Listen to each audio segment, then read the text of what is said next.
မင်္ဂလာပါခင်ဗျာဒီကနေ့မှာတော့ဧပြီလ20ရက်နေ့ကမလေးမောသတင်းဌာနမှာရေးသားထားတဲ့မလေးရှားဝန်ကြီးချုပ်အန်ဝါဘာကြောင့်ထိုင်းနိုင်ငံခီးစဉ်အတွင်း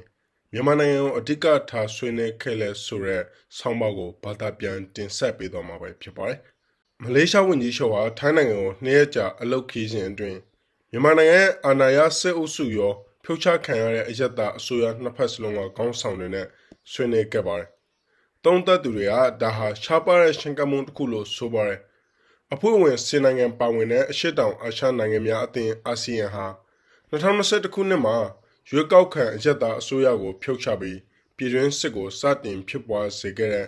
မြန်မာအာဏာသိမ်းစစ်တပ်ကြောင့်မြန်မာကိုအဆက်ဆံဖျက်ထားခဲ့ပါတယ်။ဒီတွေ့ဆုံမှုအတွင်းဘာတွေဆွေးနွေးခဲ့လဲ။ဒီတွေ့ဆုံမှုကနေဘာတွေထွက်ပေါ်လာလဲ။ဘန်ကောက်ခီးစဉ်မှာမြန်မာအရေးဘာကြောင့်အဓိကထားဆွေးနွေးခဲ့ရလဲ။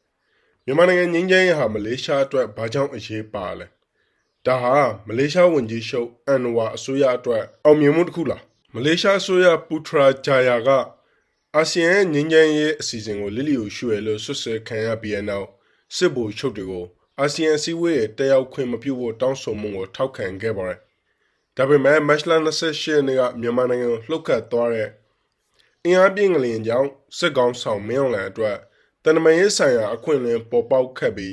းဧပြီလအစောပိုင်းမှာထိပ်သီးအစည်းအဝေးတက်ရောက်ဖို့ဘန်ကောက်ကိုတွားရောက်ခဲ့ပါတယ်။အာဆီယံလက်ရှိဥက္ကဋ္ဌမလေးရှားဝန်ကြီးချုပ်အန်ဝါကမြန်မာကောင်းဆောင်တွေနဲ့လူသားချင်းစာနာထောက်ထားမှုအပေါ်ဆွေးနွေးချင်တယ်လို့ပြောကြားခဲ့ပါတယ်။ Restas က9.9ပြင်းအားရှိတဲ့ငလျင်ကြောင့်လူပေါင်း3600ကျော်သေဆုံးခဲ့ပြီး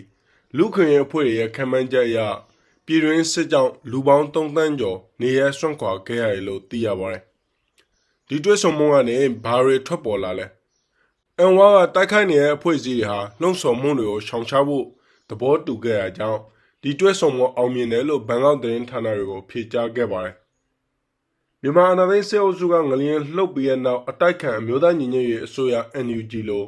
ဧပြီလ2ရက်ကနေ22ရက်နေ့အထိရက်ပေါင်း20ကြာအပြည့်အခက်ရက်စေကြောင်းကြေညာခဲ့ပါတယ်။ဒါပေမဲ့ကုလသမဂ္ဂနဲ့မြန်မာနိုင်ငံအခြေစိုက်တခြားအဖွဲ့အစည်းတွေရဲ့ပြောကြားချက်တွေအရအကြမ်းဖက်စစ်တပ်ဟာအပြည့်အခက်ရက်စေထားပေမဲ့တချို့ဒေသတွေမှာစစ်စင်ရေးတွေဆက်လက်လှုပ်ဆောင်နေရလို့သိရပါတယ်။အန်ဝါကသူ့ရဲ့တွေ့ဆုံမှုတွေဟာအနာဂတ်မှာ NUG နဲ့စစ်ဆိုရအကြမှာပိုပြီးဆွေးနွေးမှုတွေဖြစ်လာနိုင်မှုအလားအလာကောင်းတွေရှိရလို့ပြောခဲ့ပါတယ်။ဘန်ကောက်ခီးကျင်းမှာမြန်မာအရေးကိုဘာကြောင့်အဓိကထားဆွေးနွေးခဲ့ရလဲ။မလေးရှားတက္ကသိုလ်ရဲ့နိုင်ငံတကာနဲ့မဟာဗျူဟာလေ့လာရေးဌာနတွဲဘက်ပါမောက္ခခူးရင်ဟွာကအကြောင်းရင်းများစွာရှိရလို့ပြောပါတယ်။မြန်မာဟာဒေသတွင်းပြဿနာတစ်ခုတည်းမကပဲအာဆီယံရဲ့အခြေအကျဆုံးနဲ့ကိုချင်းသိက္ခာပိုင်းဆိုင်ရာရှုပ်ထွေးဆုံးစင်ခေါ်မှုတွေအထက်မှာမလေးရှားကအဓိပ္ပာယ်ရှိတဲ့ဥဆောင်မှုပေးနိုင်မလားဆိုတဲ့စံတန်မှုတစ်ခုလည်းဖြစ်လာပါတယ်။အကြမ်းဖက်စစ်တပ်နဲ့ NUG နှစ်ဖက်စလုံးကိုဆက်ဆံဖို့ဆုံးဖြတ်ချက်ဟာအန်ဝါရဲ့မဟာဗျူဟာမြောက်ပြန်လည်ချိန်ကြီးမှုကိုပြသနေပါတယ်။အာဆီယံရဲ့အသုံးမဝင်တဲ့တန်တမာရေးရက်တန့်နေမှုကိုတွက်ချက်ထားတဲ့အငင်းပွားဖွယ်ရာလှုပ်ဆောင်မှုတစ်ခုပါ။ရက်တန့်နေတဲ့အခြေအနေကိုဆက်လက်ထိန်းသိမ်းမဲ့အစားအန်ဝါဟာဆွေးနွေးမှုလမ်းကြောင်းတွေကိုပြန်ဖွင့်ပြီးအာဆီယံရဲ့တန်တမာရေးဆိုင်ရာအရေးပါမှုကိုပြန်လည်အတည်ပြုဖို့စိတ်ပိုင်ဖြတ်ထားပုံရတယ်လို့သူကဆက်ပြောပါတယ်။မြန်မာနိုင်ငံငြိမ်းချမ်းရေးဟာမလေးရှားအတွက်ဘာကြောင့်အရေးပါလဲ။အန်ဝါအနေနဲ့အာဆီယံဥက္ကဋ္ဌအဖြစ်မြန်မာအရေးကိုပေါ်ပေါ်တန်တန်ကင်တွယ်မယ်ဆိုရင်စွမ်းဆောင်မှုမရှိတဲ့အပြင်ဂုဏ်သက္ကပိုင်းဆိုင်ရာဆိုးကျိုးတွေရှိလာနိုင်တယ်လို့ခူကပြောပါတယ်။အာဆီယံသိက္ခာမြန်မာနိုင်ငံမှာအာဏာသိမ်းပြီးနောက်ဖြစ်ပွားခဲ့တဲ့ပဋိပက္ခတွေကိုတုံ့ပြန်ရမှာပြက်ကွက်ခဲ့တဲ့အတွက်အကြီးအကျယ်ထိခိုက်ခဲ့ပြီးပါပြီ။ဥက္ကဋ္ဌအနေနဲ့မလေးရှားဟာအဲ့ဒီအကြက်တွေကိုရိုးရိုးရှင်းရှင်းကင်တွယ်လို့မရပါဘူး။အထူးသဖြင့်မကြသေးမီကဖြစ်ပွားခဲ့တဲ့အင်အားပြင်းငလျင်တွေကြောင့်မြေပြင်အခြေအနေတွေပိုမိုဆိုးဝါးလာတဲ့နောက်ပိုင်းမှာဥဆောင်မှုကိုတေချာပြသရပါမယ်လို့သူကဆက်ပြောပါတယ်။ဒါဟာအန်ဝါဆိုရအတွက်အောင်မြင်မှုတစ်ခုလား